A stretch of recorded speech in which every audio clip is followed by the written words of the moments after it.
Good afternoon, good evening, wherever you are. This is the Etconf Working Group 112 virtual meeting.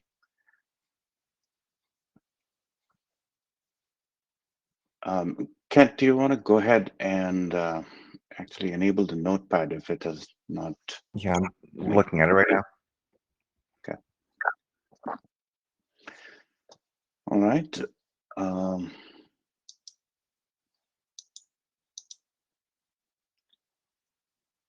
By participating in the IETF, you agree to follow the following IETF processes and policies. If you are not familiar with them, please do familiarize yourself with them.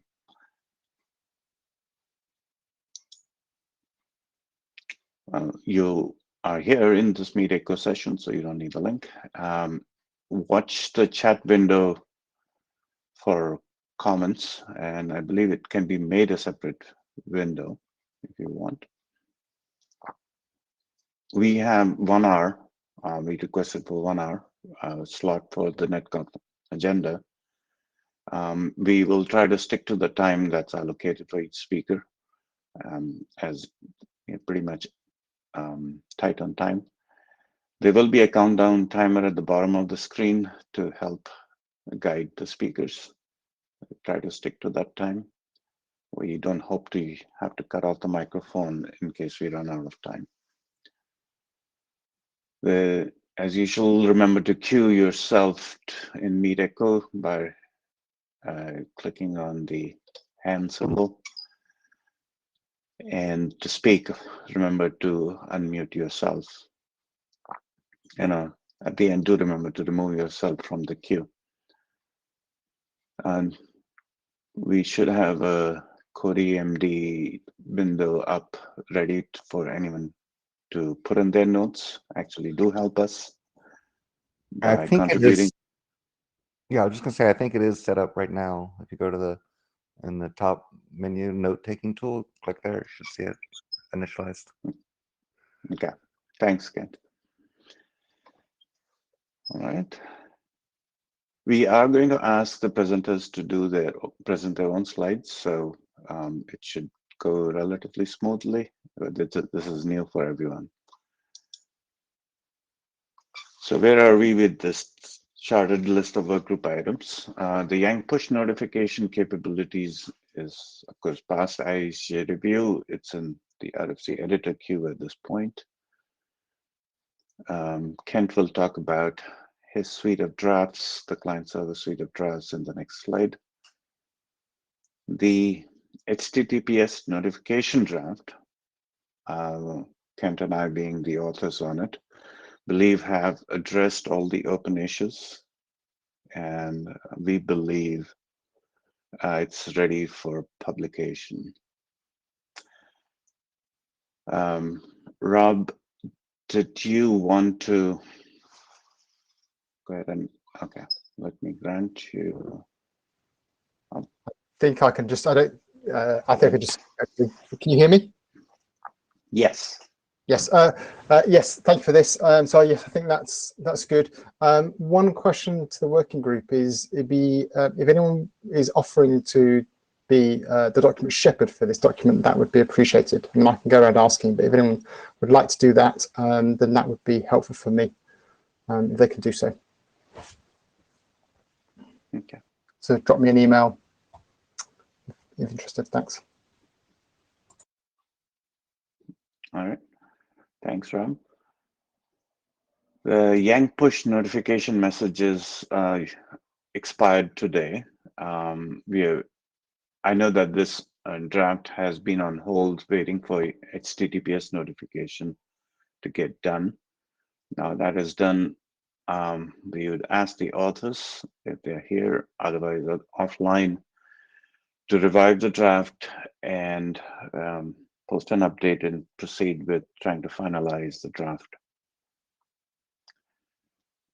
The UDP notif draft is a work in progress and is going to be discussed in this meeting today.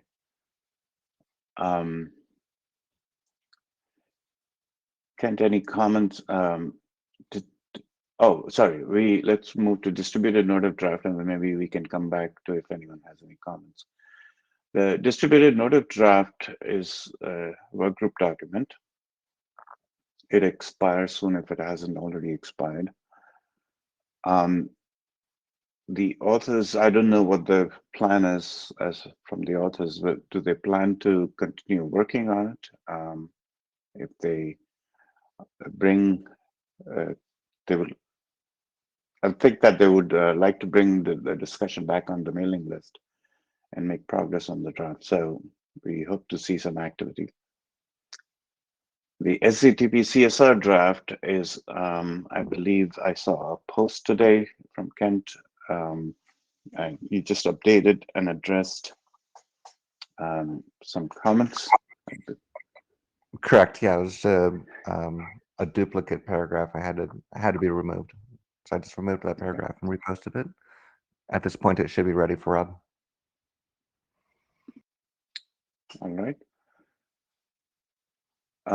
So Ken, do you want to go ahead and, sorry, Rob, go ahead, Rob.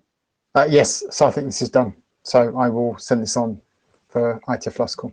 Thanks. Okay. Right. Over to you, Kent.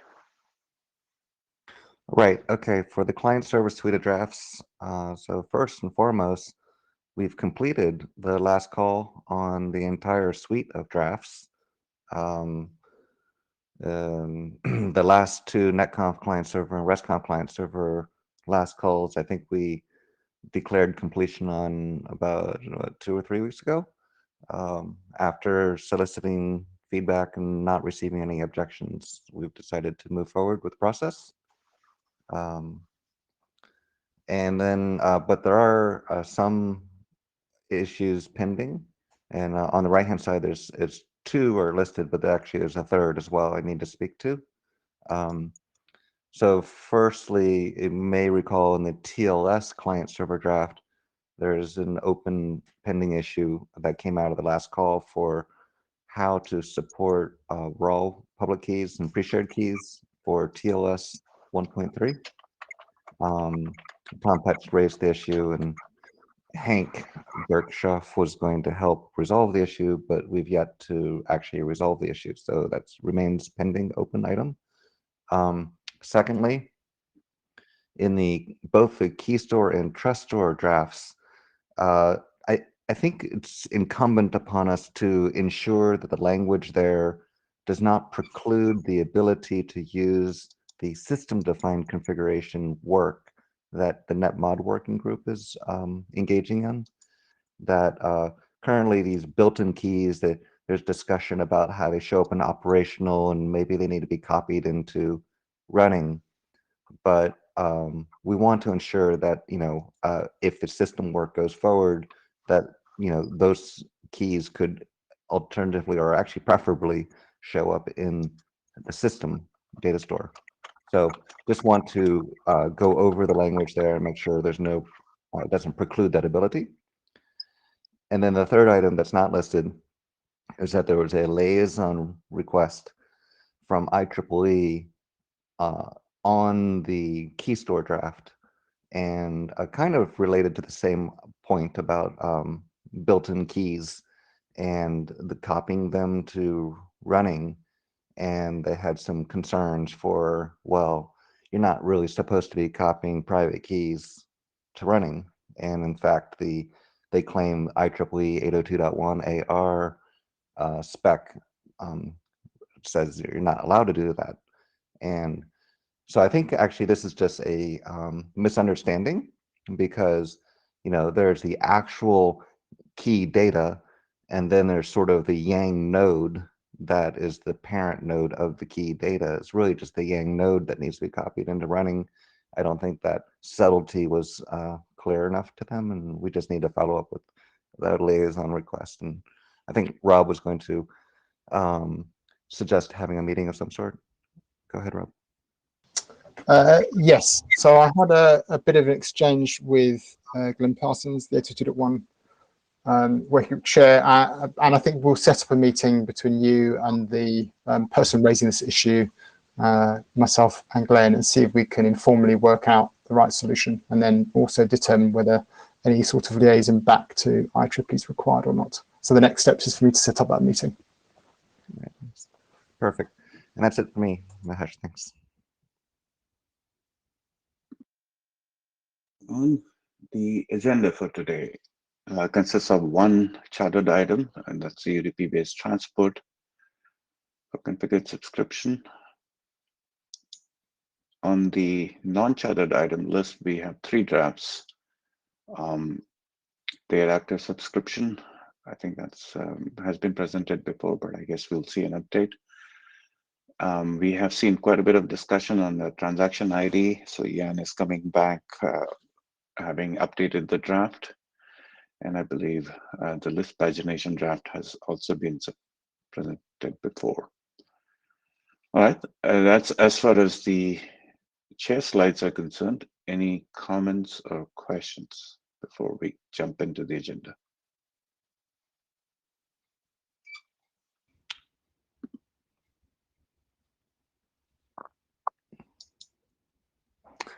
Yeah, this is Kent. I have a comment, which is just basically to all authors to please try to be proactive about bringing discussions to the mailing list. Any issues that you're working through internally, ask the working group for their opinion as well. That's the IETF process and how we do consensus documents. So thank you.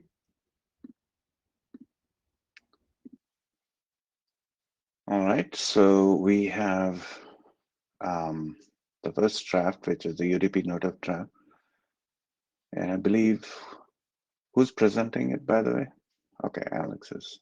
Okay, we grant you the permission. Can go ahead.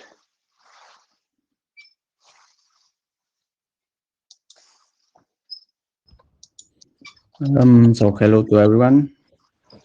This is Alex presenting a short update on the last UDP notif -04 draft. So on the agenda today, I'm gonna present the different changes we did between the -03 and -04 draft. The received comments we received so far on the mailing list, and finally start a discussion if this draft is stable enough to be last called. So the changes we did on this draft, the first one is regarding the encoding types. We reserved the 0 value as requested on the mailing list and move CBOR to the bottom to comply with the existing implementations of JSON UDP notif. The second one is regarding the TLS. On the last IETF, we submitted at the last moment a DTLS version of UDP notif. We were asked on the mailing list that both drafts should be merged, so we did that.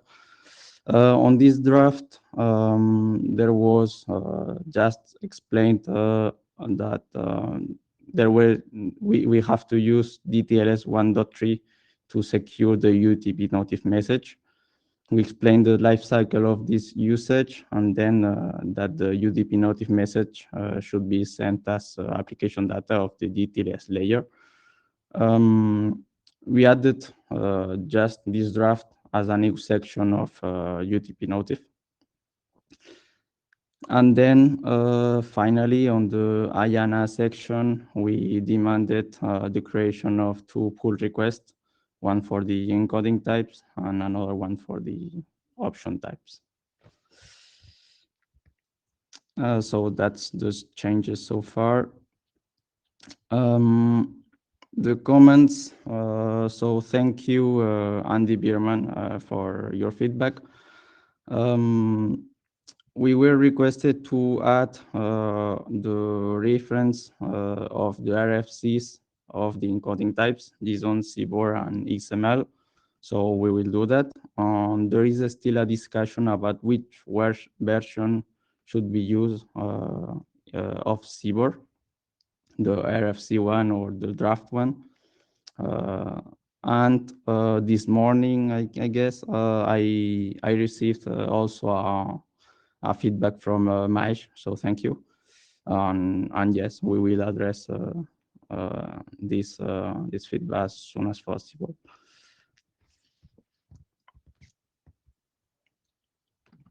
And then from our side, we consider that our draft is beginning to be stable enough. So maybe it should be soon last called, but we let the working group chairs decide that. Yeah, go ahead, Rob. So one sort of question or concern. So I raised this draft, or what it's been done with the security ADs today. I should have asked them previously. They have some concern about standards track document, basically sending data over an unencrypted channel.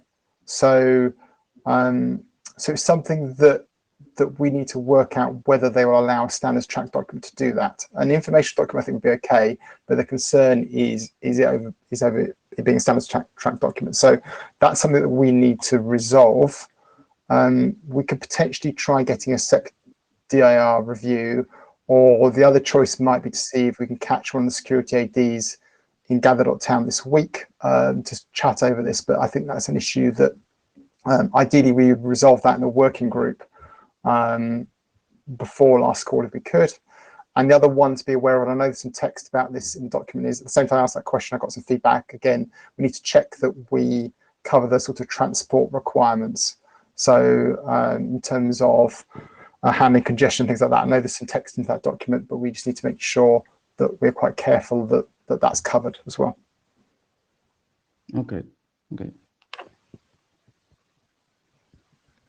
So Rob, just to that point, yeah, I think syncing up with the sector or AD would be great.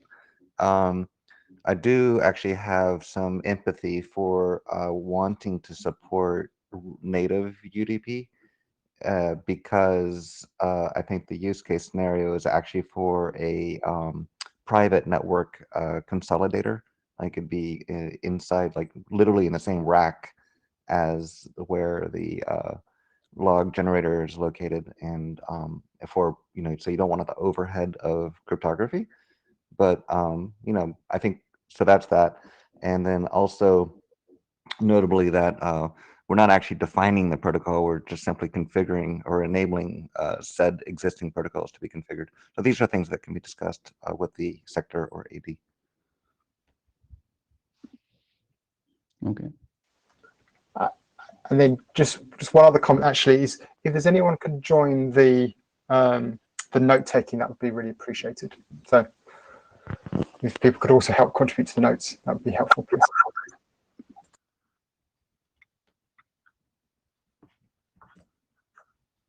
Go ahead, Pierre. Yes, thank you.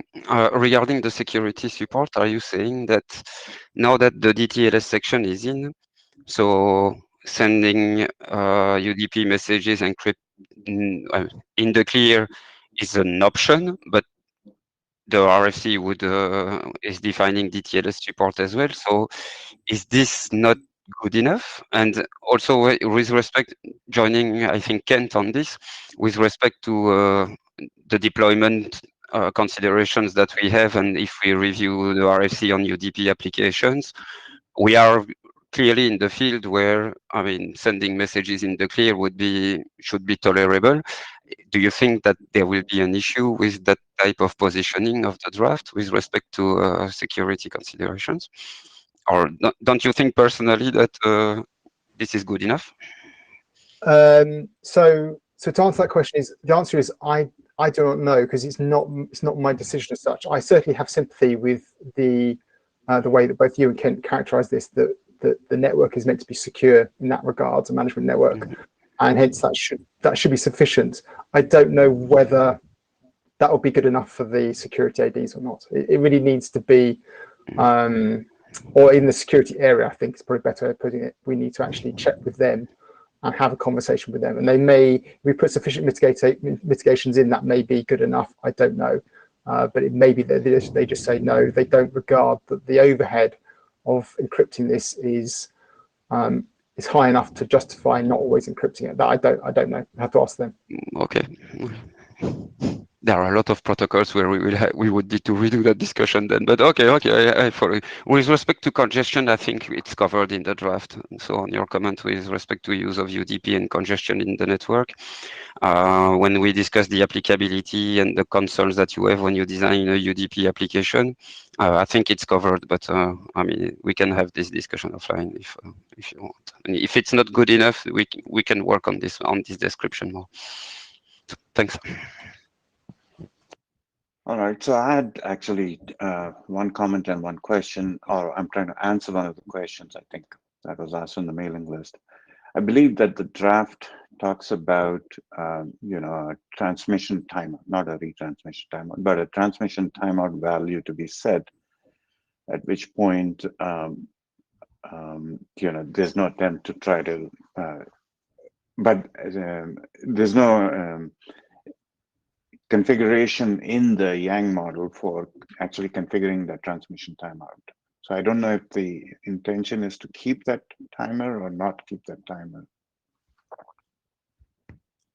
So that was one of the questions. The other is that, is there a request for a well-known UDP port in the draft? Because I don't remember seeing it in the INA section. Maybe I missed it. Go ahead, Pierre. Yeah, so with respect to the timeout, I'm scratching my head a bit, but it might be for the retention time when you use segmentation. Yeah, maybe Yes. we may want, okay. If it's that, then yeah, we may want to have it configured. I'm not sure people are going to care much changing this with respect to the default value that would be provided by vendors. Yeah, and oh, sorry, I forgot your last question, your second question. What was it? Just the name and that was the well-known UDP port. Oh yeah, this, I think it was there in the past and we removed it because no one cares. So we decided to not, to let this go through configuration, and that would be it anyway. Okay. And also it does not make too much sense because you are going to, open multiple ports on the collection side, maybe on the same machine, but on different ports to do some load sharing, etc. So you're going to end up configuring it and changing this anyway. So having a single default value does not make too much sense when we look at the big picture of the deployment. So in my opinion, it's not really needed and no one was caring. So I think we removed it. Okay. Okay, thank you. We're just a little bit over. We should move on to the next presentation. Right. Okay.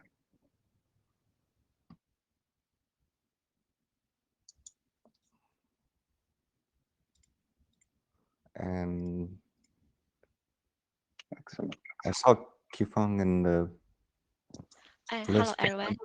Oh, there she You is. can see my slides, right? Yes. Okay, so on behalf of the authors, I'm here to present the adaptive subscription to Yang notification draft.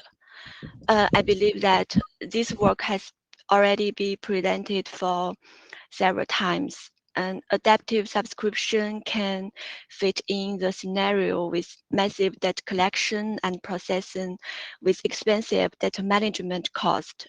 Usually, the higher frequency data collection leads to more resource consumption, while low frequency data collection may lead to insufficient data for photo localization. There is an example given in the draft in a wireless network performance monitoring case. when the signal strength falls below a configured threshold, the notification can be streamed at a higher rate for troubleshooting, while when the signal strength crosses that threshold, the notification can be streamed at a lower rate.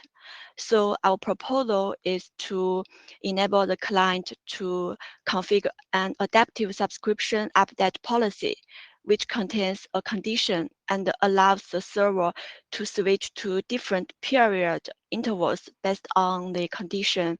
And the condition is expressed using a standard XPath evaluation criteria. But in last IETF meeting, there is one issue.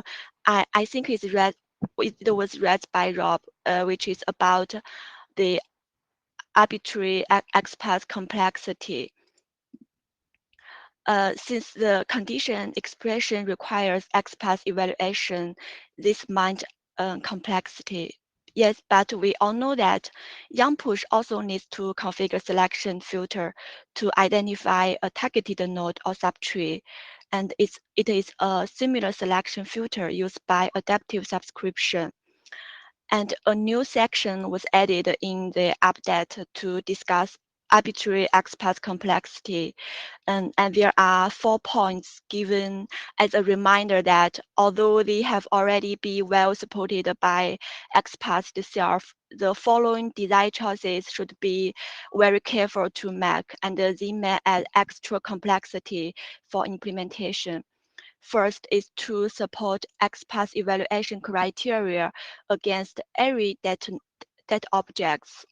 And the second is to support any type of node set in the XPath evaluation criteria. The third is to support both objects to be compared in the XPath evaluation criteria and node sets. And the last one is both objects to be compared are in different data type.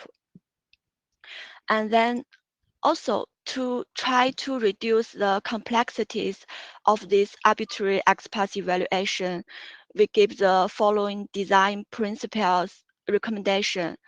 First, XPath evaluation criteria against minimum set of data objects in the data model.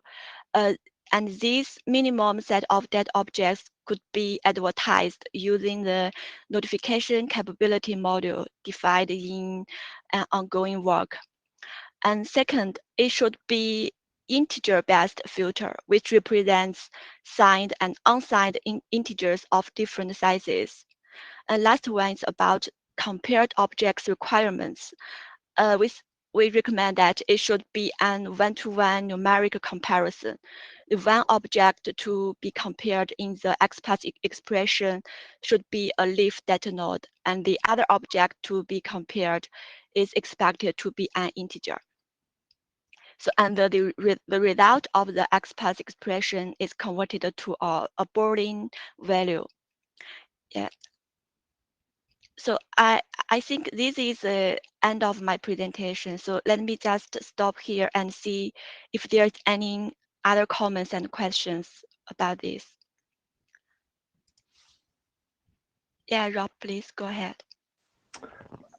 Thank you. Could you go back a slide, please? So thank you. I saw that you'd sent me a summary of the text that you proposed on changing this, and I think that that's on the right track. So I had intended to send some comments back today. I've run out of time. I think that the description about why it's complex, I think that can be probably condensed down. But in terms of your solution, I think that seems reasonable, as in I quite like the idea of being able to advertise the set of objects you're allowed to perform this on through the capabilities draft. I think restricting it to like integer-based filtering and simplified comparison, again, I think that makes sense. I don't object to allowing implementations to support a more complex filter. I think the key for me is that it would be good if at least every implementation had to at least support these basic filters, because those my concern is about running a generic XPath evaluation engine repeatedly that may be too expensive. So I think that makes sense. And then one other thing I would add is that it would be useful to have a well-defined error code or error to be returned if you do allow more complex queries, so they have an error code to say when the configuration is put in to say, no, this is too complex, I can't handle this. Yeah, okay, thank you. Yeah, I think it makes sense, yes. Okay.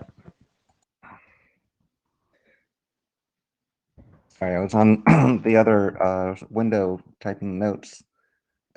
So the concern for arbitrary complexity in XPath may also be appearing in the list pagination work that's going to be presented later in this session.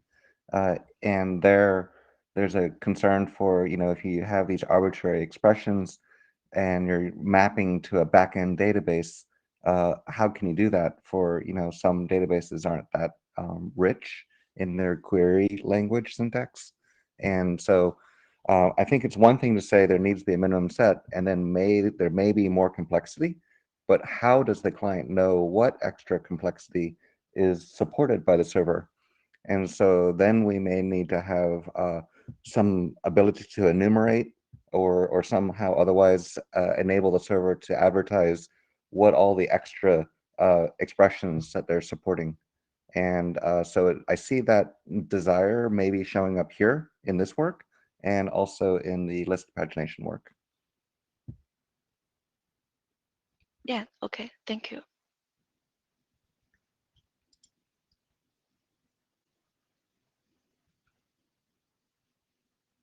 I guess we can move to the next deck. Yeah, I think so. And also, while we're moving to the next deck, and Jan, you're up, the previous presentation on the UDP notif, Alex, was that you speaking or was that Pierre speaking? It was Alex speaking during the draft, and then I answered, and it was Pierre answering the questions after. Okay, great. Thanks.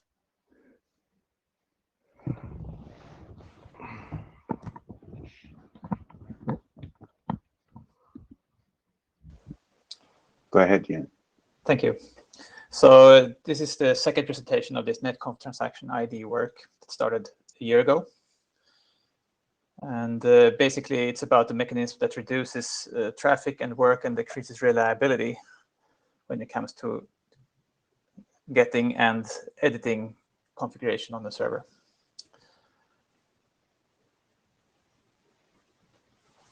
So I presented the initial work at IETF 109 a year ago.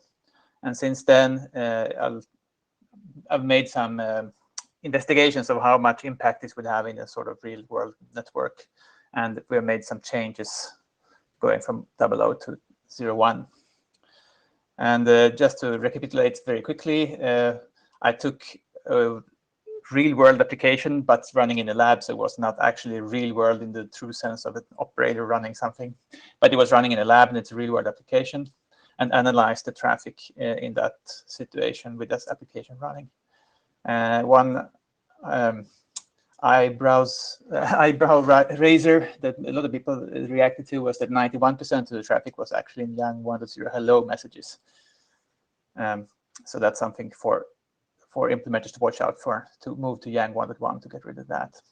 But simulating or calculating what sort of savings we'd have with this draft, I could see that we would go down from 569 to 378 round trips for this particular application running for 3 hours, and almost half the amount of configuration data being exchanged.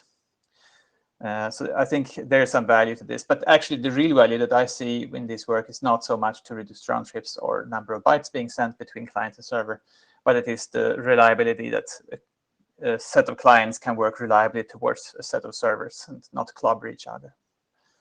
So that's really the main point here, and the reduced traffic is a kind of nice bonus. So what I did from 00 to 01, okay, I clarified things based on feedback on the list. I separated out the e-tag specifics into, so that it's very clearly in some parts, and non-e-tag, the general mechanism is described in separate parts. I changed a few names based on feedback from the list. there was a slight harmonization between the mechanism that we had with names of transaction IDs with RFC 7232 and 8040. That was almost the same before, but now it's more exactly the same. There was a lot of discussion between when it comes to who should set transaction IDs. Should transaction IDs be set by the server, or could they also be set by the client? And since there was so much controversy about that, I completely removed the option for clients to set it. I still think that's a good idea, and I'll make a case for that in a few minutes. Because I removed that, I had to add some other, I had to adjust the mechanism a little bit so that transaction IDs can be returned in a different way. So moving on here.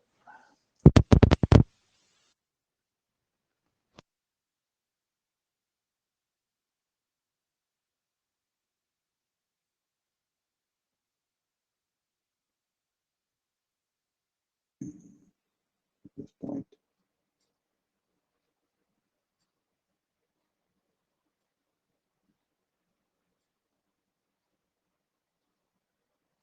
Okay, I'm going to try to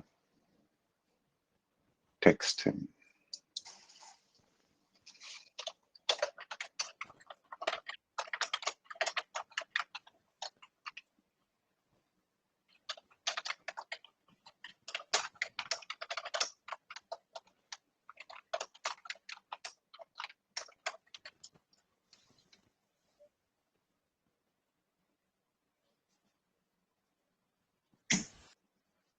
Okay, so I think he's going to try to adjust and come back.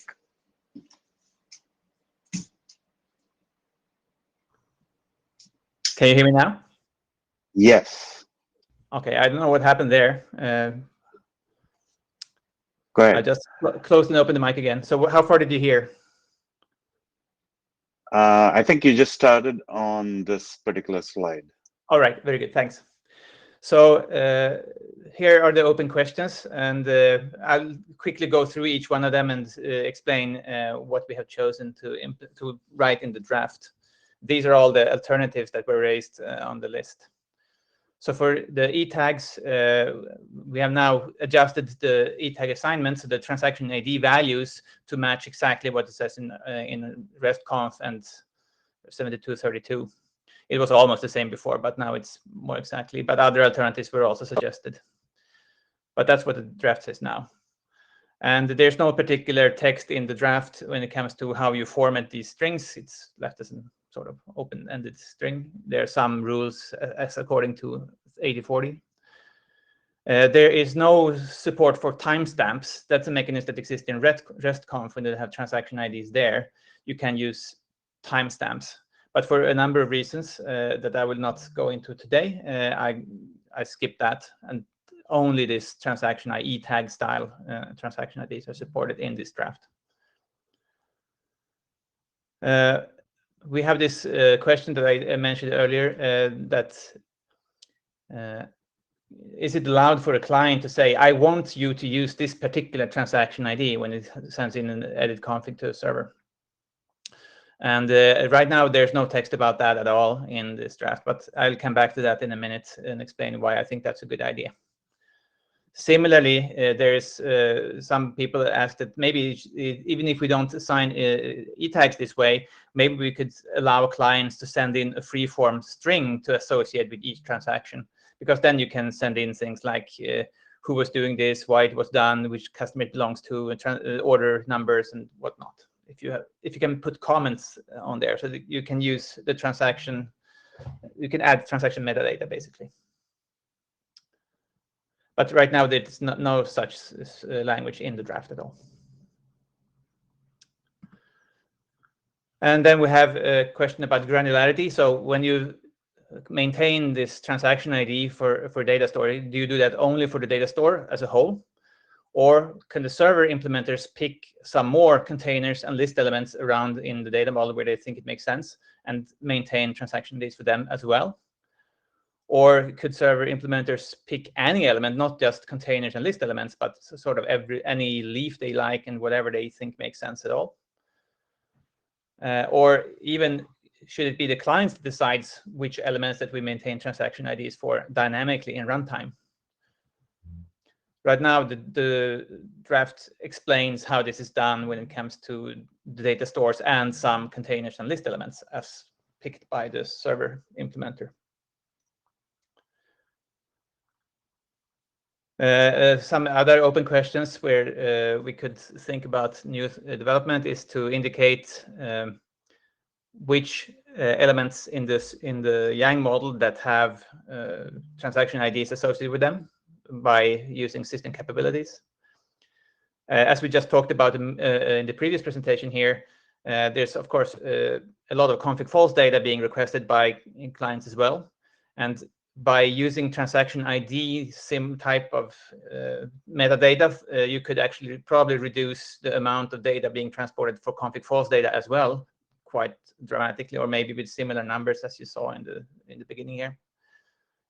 But that is not included at this time. And we could possibly eliminate some use cases where you use locking if you add e-tags for commit and a few other operations as well. So that could be an interesting development, but it's not in there right now. And let me just use the last 2 minutes to try to explain the case for why it might make sense to let clients assign the transaction IDs when they're sending edit configs. So here on the left, you see a client that's sending an edit config with some blah, blah, blah going over to the server. And the server then returns, if it's using this transaction ID thing, it's returning an OK and also adding a sort of transaction ID. Say, yeah, I know. And we call all these things that changed now, AB56, 36, and so on. And the only difference if the client assigns the transaction ID is that you add one more element in the edit config optionally for the client. Yeah, I want to call this thing 47390, and then the server returns 47390 at the end. So it's very easy to implement this. Otherwise, the server would have to come up with this sort of random value. Now it doesn't even have to use the random function anymore because it just gets this served from the client. I want you to call this, and that's what it gets back. So it's very easy to implement. And I claim that this allowing the client to send this value is a high value thing, because if here on the left, if you don't allow the client to do that, it computes a transaction, sends a few edit configs to the number of servers, and they respond in their time. And the client has to wait for the slowest of them to respond before it knows the transaction ID and can update its database with what happened. Then it can start computing the next transaction, sending out a few more edit configs, wait for all of the responses to update the database and so on, to keep track of what's going on. Whereas on the right side here, if you compute, the client can compute the transaction and it sends out these edit configs, it already specifies which transaction IDs things should have. So the database it has locally here is already up to date with what's going on. And then the service can respond in their time. And we are already on to the next thing, and it increases the performance quite a bit. And of course, this would be an optional feature, so I don't think all servers or all clients and servers would have to implement this. But for those that participate in high performance scenarios, this could be interesting. And I think I'm just on time going to the last slide, which is saying, are we happy with these open questions falling the way they put them here, or do we want to have more discussion on the list, or maybe even an interim? Thank you. So this is Kent, as chair. I think you had some open issues and there's no time for discussion. I know we're on a tight schedule here with the interims. I do think we should take items to the list. So for each of your open issues, please start a separate thread, and those can be discussed there. Thank you. Okay. So actually, I'm going to forego my cue and let Benoit go ahead. So I'll be quick, Ken and Mash. So basically, I really support transaction ID being initiated by the client, or at least having a way to label a transaction, because if we put in there the service request ID coming from the orchestrator, and it adds great value in case we have multiple clients configuring a server, and we could do a lookup there, see exactly what was changed at that point in time. So I'll expand on the list because we're short on time. Thanks, Ben. Thanks, Benoit. All right, since we left with only 15 minutes, maybe we should move to the next deck. And Chen. Yeah, while we're bringing that up, I guess Chen's presenting. And Benoit, I do also think there's value there. We just need to discuss the best way to introduce it. Hello, can you hear me? Yeah, go ahead, Chen. See your slides and hear you. Go ahead. Yeah. Hello, everyone. My name is Qing. So I'm here to present the list pagination mechanism for NetConf and ResConf. We have 3 drafts, and the name we list here are author. We actually set up design team for this. Next.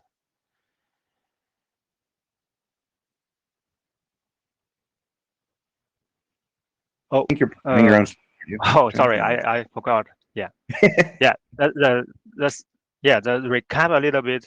Motivation. So why we want to do this actually.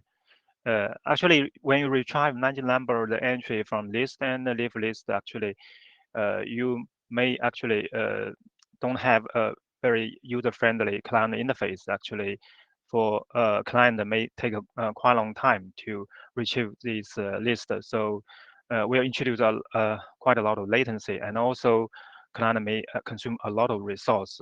So our idea is to try to leverage the server-side processing combined with some backend storage system.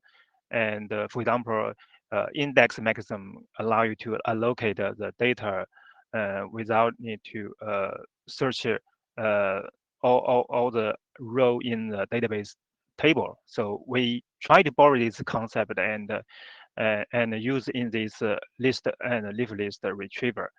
So this draft has already been presented in IETF 109, and we got quite a lot of discussion on ResConf connection problem.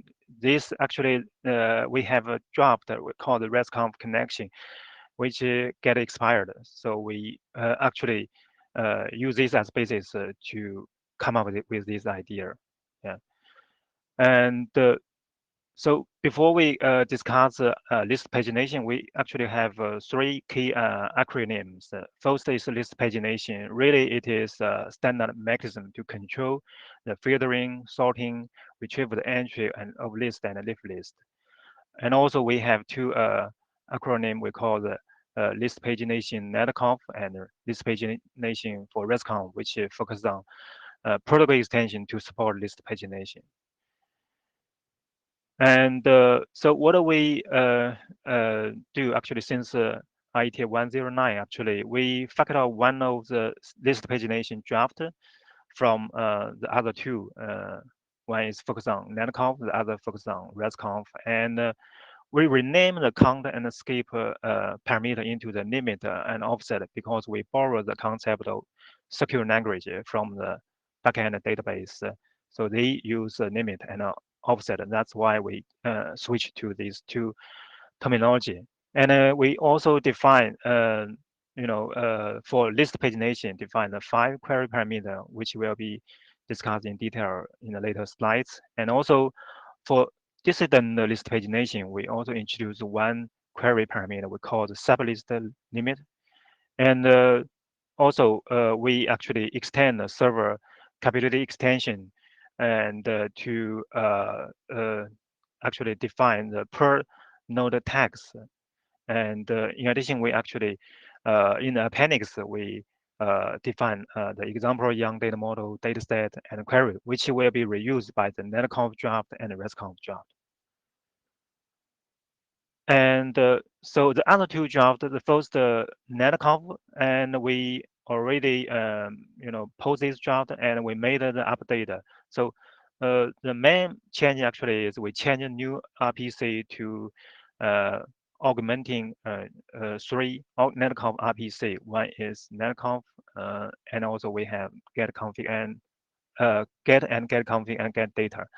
The second change we actually try to reuse the grouping defined in the list pagination draft and in this netconf draft. And also we actually provide an example to show how it works. And for RESTconf, and we actually update obviously 8040 and align query parameter for RESTconf.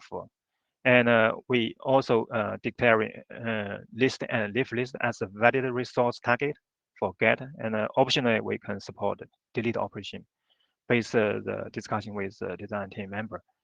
And we think for young model, we don't think it is value. We don't see any parameter is really needed in this model. So we remove this young model for this pagination RESTconf. And so let's drill down a little bit into this pagination draft. And we actually define several query parameter. The first is where, and the second is sort by. And where actually Ken already mentioned, we do support this kind of filter expression, and we provide example for this. And for sort by, very similar to the order by. Actually, the by default, if sort by is not set, actually will fall back to the order by. And direction, we support forward and backward direction of the results to be returned. And also key parameter is offset and limit, and which actually apply to the list and leaf list, and it can be returned the number of entry to be skipped or the number of entry to be returned. And we also introduce sublist limit parameter, which only apply to the dissident list and leaf list. And we also set the processing order. The first high priority order is where, and then it's sort by and direction, offset, and limit. And in this chapter, we also introduce a metadata attribute we call the remaining. And a remaining parameter can use together with limit query or sub list limit query. And it can be used to return the number of entry not included due to the limit or sublist limit operation. And here is we show the example how this combination 6 query parameter can be used in the request and response message to guide the how list and leaf list should be returned. So you can see this example, and we actually use the where, sort by, and direction, and offset, and limit. And the example has already documented in the appendix of 3.7. And given the time limit, I will skip this. And in addition, we introduce another example to discuss how remaining is used in the request and response. Actually, this remaining actually can be applied to the dissident list and leaf list. So we gave 2 examples. The difference is the target node is different. One is just applied to the one data node we call the member whose name is Alice. The second, the target node actually is data store. It is internal data store. So response will be different. Actually, we provide the data set, and you can use these remaining to get a different results. And so we also introduce serverless pagination capability discovery. This is really actually built on top of the server capability draft. Actually, we augment from system capability with 2 key parameters we call the constraint parameter. The first one indicates which config force list or leaf list node are constrained. It will apply to the parent node. And the second is indexed. This actually apply to the child node actually, which will show actually which node may be used in the where and sort by expression. And we also allow some future extension. Here we give the example. You may not support 100% XPath 1.0. For example, you support some of the XPath function. For some other XPath function, you don't support. So we can allow such extension because for backend database system, they may have different capabilities. So we should allow such a variety difference.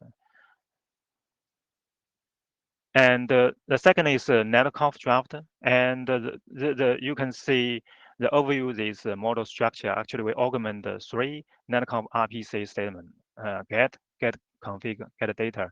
So you can see the parameter, actually align with list pagination draft, and almost the same query parameter, and also the same data type are applied to different RPC statements. And we also gave an example to show how these parameters can be used in the request and response message pair. And the second one is RESTconf draft. For RESTconf, actually, we really try to update RFC 8040. The first protocol change we introduced, we add list and leaf list as a valid resource target for the get and delete operation. And we also try to apply to the related HTTP method, for example, get and head. And second, actually, we add a new media type, application young data XML list. And for application young data JSON, actually, we try to reuse the one defined in RFC 8040. We don't need to, reinvent the wheels. The third protocol extension we introduced is we add 6 new query parameter, and we also, give example of how these can be applied to the delete operation for the list. So this example already documented in the appendix 3.2. So we do have 2 open issues we like to solicit some feedback. The first one is about cursor support. Actually, our pagination ID actually the key parameter is offset and limit. Actually, we usually will call it as offset-based pagination. But in some cases, you may need consider whether we need to support cursor-based pagination. So what is the cursor-based pagination? So it really enables the paging to continue over the snapshot despite the dataset changing. For example, you add one more entry, or you may delete one more entry. For the client, actually, it may don't know whether the list gets changed. So you can assume that the client, so the client actually make assumption actually the list doesn't make a change. But for server, if without cursor support, actually, in some cases, so we may have some, corner case. It may return the larger remaining value than the previous fetch. So one example, you may refetching the paging in a time series log. The log can be, grow too large. Actually, can be append at the end, and so this will face these kind of cases. And so for config, actually many system have a internal read write mix exclusive. Actually, so the cursor based on our design team discussion seems maybe not needed. So we also have some mechanism to try to address this. For example, we have an entity tag timestamp. This can be used to detect the dynamic list change. Also, we have some error code message. This error code message can be used to indicate the end of the list. So we think we think we lack a companion use case for this. If someone have some concrete use cases, please let us know, and we will see how to support this cursor in the list pagination draft. And the second one is about the remaining annotation. So the remaining is used to return the number of the elements not included in the result set. Actually, the current draft stated that if no elements were removed, this annotation must not appear. But it uses the minimum value 0 to represent the unknown. actually based on some discussion, one of the proposal is whether we can use 0 to represent normal entry, but for unknown maybe means not return the remaining annotation. So for this, we haven't reached agreement among the design team member. So we like to hear your comments on this. So that's it. Shin, we are actually completely out of time. So you might want to take both these open issues to the mailing list to discussion there. Okay. Just want to quick mention we have invitation, one from Ken, the other from Orf. Yeah. Thank you. Okay. Yeah. Please take it to the list. And thanks everyone for attending the meeting. See you on the mailing list. Thank you.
I'm sorry, I'm not sure if I was on mute or not.